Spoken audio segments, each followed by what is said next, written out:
Polres Oku Timur berhasil meringkus sebanyak 13 tersangka. Tersangka yang berhasil diringkus tersebut yakni RW, ED, MF, EMS, LM, RI, DS, JS, warga Kabupaten Lampung Barat, serta H, warga Oku Selatan. CR, Y, dan A, keduanya warga desa Minanga Besar, Kecamatan Semendawai Barat, Kabupaten Oku Timur, serta H, warga desa Sri Bunga, Kecamatan BP Bangsa Raja, Kabupaten Oku Timur.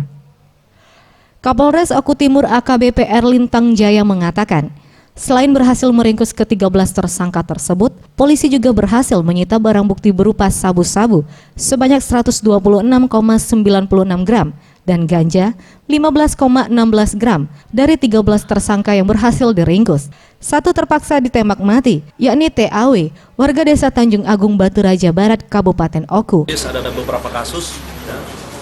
Ada kasus pembunuhan, kemudian ada kasus pencurian dengan kekerasan, ada juga kasus pencurian dengan pemberatan, dan ada kasus narkotika.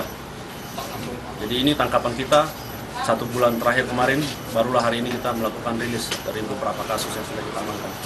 Kalau di Oku Timur ini, kalau kita bilang kasus yang menonjol, pasti sudah tahu semua ya. Pasti kasus curas yang menonjol.